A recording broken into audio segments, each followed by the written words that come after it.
Mindy at Apple Road Farm, and we are here with my friend Carolyn, and I'm so excited to have you here. She's my lovely friend, and I love her so much.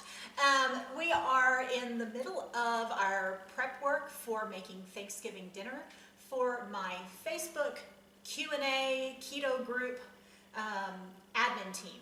And so I have shot videos with my friend John and my friend Tammy and my friend Sarah, and now I've got Carolyn here, and we're gonna have a lovely keto Thanksgiving meal together. We're all gonna sit down at Tammy's house at the table and enjoy our Thanksgiving dinner together, and I'm so excited. Carolyn when she started keto, I'll let her talk in just a minute, but when she started keto, she's like, but I love to bake, what can I bake? And so baking keto is kind of her thing, and I'm going to be making a recipe with my pumpkin pie, but have you made keto pumpkin pie? I have not yet. We just made a lot of cheesecake. A lot of cheesecake. Okay. And so we're going to make keto pumpkin pie. I made it last year for Thanksgiving. I'm trying out a brand new crust recipe this time. So found it on the Nom Nom website, which is kind of cool. Kind of a neat name. Nom. And so we're going to have fun with that crust and see how it works. I've trialed several of them. My favorite one so far for pumpkin pie is a pecan crust that is very convincing as a graham cracker crust. Most people bite into it. They go, oh, you put graham cracker crust under your pumpkin pie. But this one is more of a traditional flaky crust, so we're going to try it out today. And I'm going to let Carolyn introduce herself and tell us a little bit about her keto story. Can you tell us a little bit about you? Well, I've had gastric bypass, and I started gaining weight back, which was really distressing to me because I have some physical issues with neuropathy and neurological disorders, and every pound equals pain. So I had seen what was going on with Mindy. I knew that my weight was coming back on, even though I have the stomach the size of a walnut, and I was feeling miserable, and I was drained and tired all the time. My complexion had gotten kind of pasty because I was fairly sickly and not absorbing my vitamins. And I thought... Okay, she wasn't fairly sickly. She was very, very sick. When I met her, she looked like death warmed over. She could hardly walk, and she was going to doctors, and they were giving her pain medicine out the wazoo, and she decided on her own to stop all the pain medicine. So you were very ill. And how that started was a year and a half ago. I had looked at the doctor and said, I'm not taking this pain medication anymore. And he kept saying, no, you need to keep taking it. You need to take it. But I was on narcotics every 2 hours. And so I was basically drooling constantly and gaining. And at some point I looked at him and I was like, okay, I'm done. And I haven't actually been back to the doctor yet because I could not get him to cooperate with the fact that I felt that food could be the healing thing that I needed, better nutrition. So I started changing my diet, eating healthier. Still, I was gaining weight, but I felt a lot better. And I was using, and still do use, some vitamins from Advocare, and I take magnesium now, but I just started researching on the internet as to what I needed to do to be healthier. And so then when did you start keto? But when I think I started last May because I was just really stressed. It's been 6 months? November, this is 6 7 months. months, yeah. 6 months, yeah. So I started early May, and the reason that I started was just because I could not gain any more weight. The pain was horrible, and I had gained back over 30 pounds of what I had originally lost. So since starting keto, I was at about 180, 185 when I started keto, and now I'm down to 139. But and you're a size? And I'm a size 3, and I was about a size 10 at when I had started gaining back the weight. My original weight was 279 pounds that I know of. That was the last time I got on the scale. So this is like 140 pounds less than I was. That was really exciting. Yeah, wow. But you're that, amazing, by the way, you're just totally amazing. See, but I thought I felt pretty good, and I looked pretty good even at at 180 after being 280-ish. So I felt really good anyhow, but, I looked good, but at least as far as size, and I was wearing a size 8-10, and I was feeling good about that, but I felt awful, physically felt awful all the time. I was constantly tired, I constantly was in pain, and so this was one of those, okay, well, I'm going to give it a try, because we had read that it was good for neurological disorders, and I will say, like, that is the best thing for me. I stopped having migraines. I haven't had a migraine in 6 months, and I have less neurological flare-ups. If I eat something like MSG or nitrates, then that can cause a flare-up, but if I don't eat chemicals and I stay on keto, I don't have as many flare-ups with my neuropathy, and so, and my brain seems to be a lot clearer. Yeah.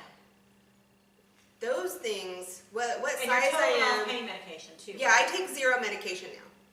Just Wow. vitamins. And Wow. I was up to about 16 to 18 pills a day. Okay, so it's been 14 months for me since I've had a migraine, and I had migraines really bad. So to me, keto is like obviously the answer, and I haven't had a migraine medicine at all, period. So yeah, it's amazing. So you started keto for the health benefits, right? Yes, and Okay. that is why I even if I get down to 120 pounds, I would stay on keto because I want to feel good. Right. It's not about the weight for me at all, and it never even was. It was, Mindy didn't have headaches, and I didn't want to have headaches anymore. That was because I was having 2 or 3 a week. Yeah. So Okay, so we're gonna make the crust, and this is our trial crust. So if this works really well, you can teach your girls this, because your kids are doing keto now too. my whole family is on keto. Yeah, so that's amazing. So we're gonna try this crust, and if this works really well, this is supposed to be one that you can use for other things like Hot Pockets and Ooh. yeah. So it's supposed to work really well for not just like a pie crust, but to like use it as a pastry for other things. So I'm hoping that we get it right and we can do it. But we're just gonna have to give it a try and see, because all of these ingredients were really odd to me when I first started keto. I'd never used almond flour, coconut flour, or anything like that. I wanted to experiment with these new ingredients, but you never know how they're gonna behave. So I'm still learning how those things are gonna behave. Well, and I had actually used some of them before starting keto because we had been gluten-free Oh, a okay. long time, seeing if that would help. And then also Right. with my son's autism, we tried gluten-free for a long time, but gluten-free really was never enough. Okay, so we have in here a cup of almond flour, 5 tablespoons of coconut flour. I'm adding a half a teaspoon of xanthan gum, which xanthan gum is just kind of makes it elastic, kind of gives it elasticity and stick togetherness, which should make it able to work. And the lady or whoever it was that wrote this recipe said that if you want to add more xanthan gum, you can even get it more pliable, but it won't. Ooh. But it won't. It's not as flaky and tender. So if you want it to be more pliable and more usable for something like a Hot Pocket or like maybe a turnover or something like that, then you would add more xanthan gum to it. Stuff that Oh, looks like shortening. that. Yeah, it's not Crisco? shortening. We No. didn't put some Yeah, this Crisco in this here. is cream cheese, and I'm going to work it in here. This is 3.5 ounces. Oh no, sorry. This is a 1/4 cup of cream cheese, and I'm going to work it in here with my fingers and try to get it all mixed in. And I might have to have you be my hands for the next part. Yeah. You think you can do that? So what all do we have in here now? I We have some salt. I have about a half teaspoon of salt. I have a half teaspoon of xanthan gum. I've got a cup of almond flour and 5 tablespoons of coconut flour. I find that things that mix almond flour and coconut flour that I like the textures better. Really? Yeah. Do you want to do me a favor and come and tap this phone here that I'm using this recipe from? Wait, close. There we go. Yeah, that should get it. All right, that's good. Yeah, since we're using an online website, I'm using the phone here for that. So I'm trying to just work this in and what my goal is to get that cream cheese mixed in with that flour really well, so that like each grain of the different types of flour are covered with the cream cheese, which is what you would kind of do in a food processor anyway. Yeah, and it looks very similar to when we would make a regular pie crust. Right, yeah. So it's going to be more like the texture, of course, almond flour and coconut flour are already the texture of cornmeal, but we're kind of making it that same texture of cornmeal. And then I'm going to cut in some butter. So do you want to get that butter and take that knife, that butter knife right there, and just cut some slices and stick in here for me? And I'm going to grab that pastry blender and... So, true to form, I am not using the recipe exactly even the first time. I'm using the right proportions in here, but I'm using my own method for blending this together. So we do a lot of experimenting at our house with baking because it's baking season. Right. And this wasn't really a huge issue until we had fall. You can cut a little thicker slices, Okay. I think, because I'll cut them up with the pastry blender. I just Right. kind of need it chunked up. You want bigger chunks? Yeah, bigger chunks. Okay. Yeah, fall So is we baking do, time. It's baking time, and so that we didn't have any the kids didn't even ask for sweets or anything like that really until we hit fall. We didn't even try to bake. So and then we were like, oh well, we're gonna have holidays. We need to start practicing baking because we didn't want to start experimenting for Christmas or Thanksgiving. So we started baking a little bit more, but it was because it's baking season. And so it's made a huge difference, at least as far as my kids sticking with keto, that they can have some treats. But we were also talking earlier about how I used to be able to eat a whole tray of cookies because they were sweet. And I would eat one and I would crave more, and I would eat one and I would crave more because sugar does that to you. Right. And so now if we eat keto sweets, don't seem to get consumed the same way, even though we seem to enjoy them just as much. It seems that Okay, so I'm adding a beaten egg. Do you want to take this here and measure me, I think that's set on a tablespoon. Measure me 2 tablespoons of that apple cider vinegar over there. I can do that. So if we eat any keto sweets now, we eat a little bit. You can eat like 2 cookies or 1 cookie or a slice of something and be satiated One more. instead of eating a whole tray of cookies Thank you. or a whole pie, which this would be good. Yeah. But Well, it's because of all the fat in there. You just can't eat as much of it. So it looks like to me we're kind of at the right consistency here. And then I'm going to use my trick for turning out pie dough, which is to use parchment paper, or sometimes I use freezer paper because sometimes it's easier to find than parchment paper. now with this crust, does it need to be pre-baked before adding filling? I don't think that the recipe calls to do that, but I would do that a little bit because I don't like my crust to be soggy when I put pumpkin in it. It's kind of a wet filling, so I don't want it to be soggy. So I'm just going to take my parchment paper and I'm going to mush that together. And then I'm not sure that this will work with a crust that doesn't have any flour in it, but when I make crust with flour, because I'm a baker, so you know I still make pie crusts for everybody else to eat, just not for me to eat. I have this method where I fold my pie crust and I'm creating layers. And so I'm going to see if that will make any difference with this. I don't know that it will. I don't know that we'll end up with flaky layers of pie crust, but we'll see if it will. Experimentation is good. Yeah. I can teach that to Sarah too.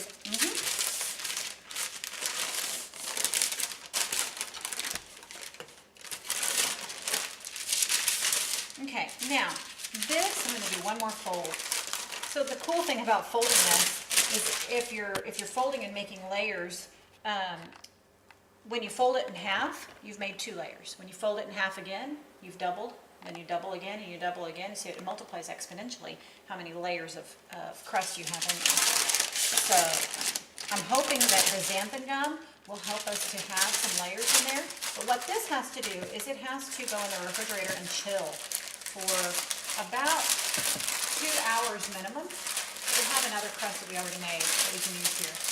So I'm gonna stick this one in the fridge and we're gonna roll that one out. Did you want to do any folding to this one beforehand I might do that. to create those layers? Yeah, and let me grab another piece of parchment paper here. So through the magic of being prepared, there's already a pie crust ready. Yeah. That was pretty good. Preparation is a wonderful Same thing. thing here.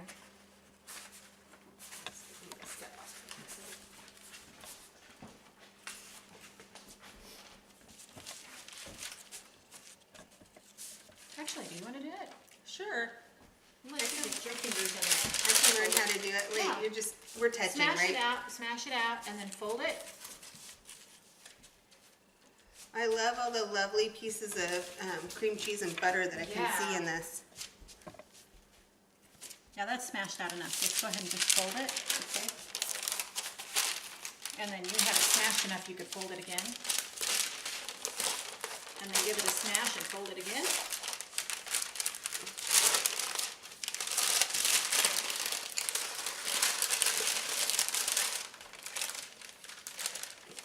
Want one more? Yeah, let's do one more. Okay.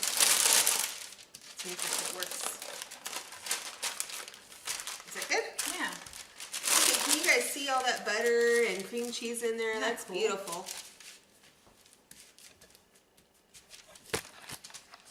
Okay, so I'm going to turn this, I'm going to take this aside, and I'm going to make this into a disc.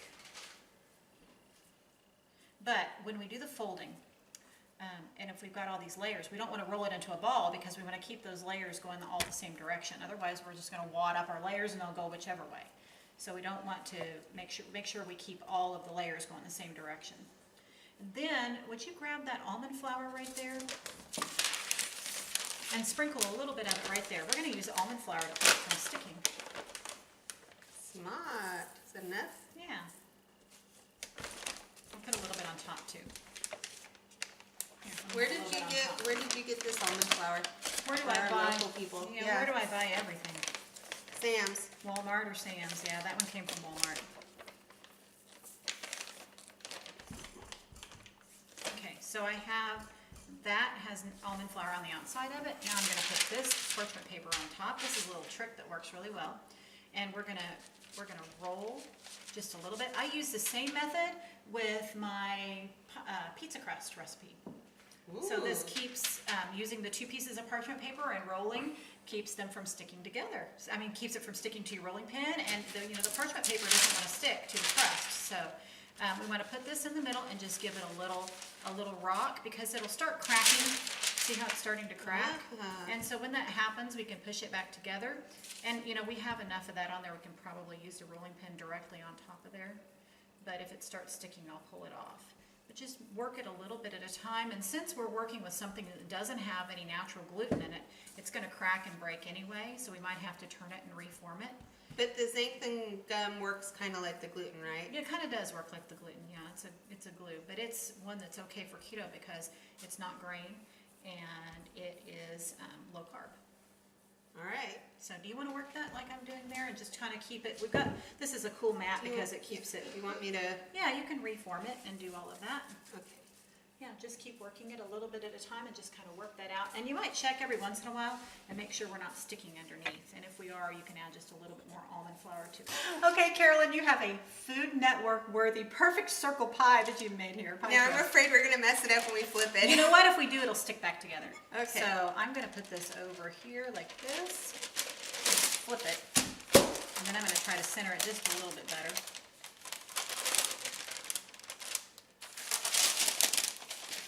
Oh, it's sticking. Yeah, it's sticking Let a it little sit bit. too long. I should have stuck it in the fridge. Yeah, that might have helped. Oh, there we go. It's not too bad. No. So I think that with this pie crust, if I were going to be making it for something like making the Hot Pockets or whatever, I think I would want to add a little more of the xanthan gum in it. make it a little more pliable. Yeah, I think I would too. Because it feels a little bit more like a crumb crust to me. Well, I'm thinking that it would be really, really fun to make like a chicken pot pie. Oh yeah. With the cream reduction for the creaminess. So are you gonna come back and we'll make that together sometime? Yeah. For camera, for our channel here. Because I'm like, chicken pot pie, yeah. So the cool thing about chicken pot pie is you can make individual ones and put your filling in your dish, and then you bake the disc of dough separate and then float it on the top. You don't have to bake it all together. So I could use like my stoneware muffin tins or something like that. I don't know what else to call them. They're just muffin tins, right? But it's muffin stones. Okay, so I'm going to make sure that this is pushed down in this corner really well. This is something that I do with regular pie crust too. I just take my knuckle and I just push down in that corner because that helps to stick it down in there so that it doesn't, when you bake a pie crust, it kind of shrinks.